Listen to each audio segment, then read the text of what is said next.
Hello and welcome back to Gary Walters InScale update number 10. I thought I'd give you a couple of quick updates, first of which being the shoulder. I had my surgery done on January 13th for a rotator cuff. Surgeon went in, supposed to be 3 incisions and 2 anchor points, wound up being worse than he thought. Wound up being 4 anchor points, 5 incisions. So with that, I've not done a whole lot of work on the layout until the last couple of days when the shoulder started to feel a little bit better. Still quite sore. So progress has been slow to say the least, but I did manage to get a few things done. So with that, let's go and take a look. Hello and welcome back. So first part of the update is I've been slowly painting some people this month. I've got a few of these placed right here. Got a few more that are also ready for the layout. In total, I've got right at 50 people ready for the layout. I've done probably about 30 hand painted, and the rest are from Woodland Scenics and various other vendors like Model Power that were pre-painted. But I do have a ton of unpainted figures, so I've been slowly working on those as I could, with the shoulder being in the pain that it was in. Another project I did this month was painting of the railroad ties.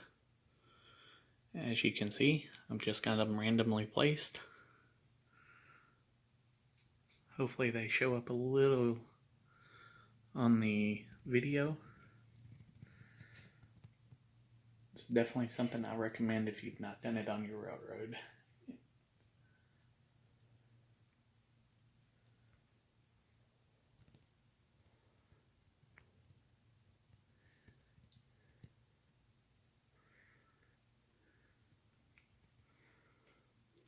Definitely brings out the track work. The next update that I have for you is I have a box of super trees that I'm getting ready to start using from Scenic Express and start building some trees. So that will be a project that I'll be working on this month a little bit on the days that the shoulder is feeling really bad. Alright, this is how my trees usually will start. I usually start with a toothpick, and then once I get the toothpick, I will take and pop that into some foam like these here. I've got about 35 of them right there. After placing them in there and getting quite a few, I'll take them out. I'll use a rattle can or spray can of brown or gray and go ahead and paint the trunks up. Once those are done, they come out and they look like this right here. And with that being the case, got just a little bit that is uncovered there.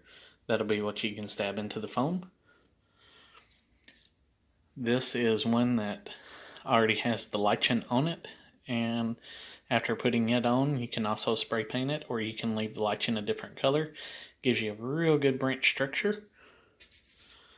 Then once doing that, you go in and you sprinkle on your ground foam, and it gives you really, really good details.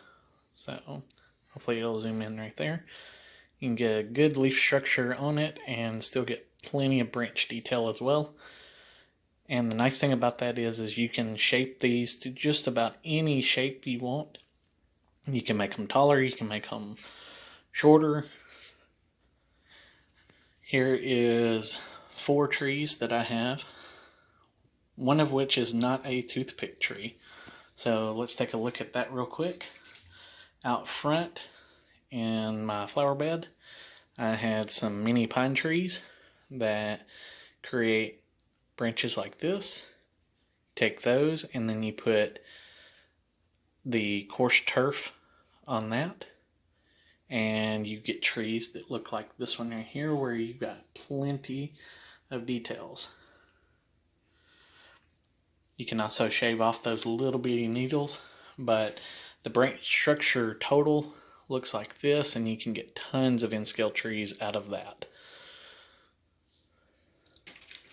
The lichen that I use, I just go down to the local hobby shops and pick them up. You can get them from Michael's, you can get them from Hobby Lobby, probably even Hobbytown. I'd say would probably have something similar. You can usually buy them in bulk. You got plenty in there to do plenty of trees with. So that being the case, let's take a look at something else real quick. Now, I told you earlier that this was a spur that was going to have the Walton & Sons lumber kit done on it. I told you that I had an envision that where this line is, I'm going to have the fully enclosed one, and then I was going to have one open shed. I have the open shed here. I built it a little differently than what the kit called for. I went ahead and I pulled the flooring out just a little bit. It does require that the ladder get moved on here, which is perfectly fine. I'll do that. Not a problem at all, and I can fill those holes in. I've been working on this today, so like that seam on the roof line here, that will disappear and get painted in. And I'm also thinking I'm going to wind up doing some lighting on here as well. So with that being the case, that will stay right up near the tracks right there, and then you can pull your cars in and they can get unloaded right there. So you'll be able to do a car there and then pull on in, and you'll have the inner part here, which will be fully enclosed, and pull your car in and do that. Alright, so the next thing that I did is I've been out in the shed in the garage looking for my foam cutter. I finally found that after a couple of days of searching and cleaning, and we have a new landform that's taken shape, and I thought I'd give you a quick update on that to show you kind of what this area is going to look like on the peninsula. You're going to have a rock wall going down that way. Come around here, you'll have a couple rock features on this side, but I'm also going to have it tree covered. Of course, I've only got 15 trees on there right now, but we'll get a whole lot more on there. So this is what this side of the peninsula, once I get the Walton & Sons lumber kit done and get the parking lot installed and stuff, that's what you'll see on this side. The coal mine will be on the opposite side, so good scenic divide. And I also want to show you this. I did this on my old layout, and this is a N-scale tent,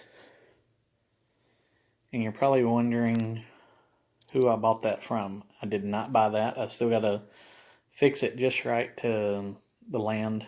It'll glue down perfectly, but that is actually printer paper, just folded in the shape of a tent. Paint it whatever color you want, and then throw a little Elmer's glue on there to harden it up. And that is that. This will be what the outer side will look like. Of course, this bend is laid down. It will actually go up right in there and hold that up.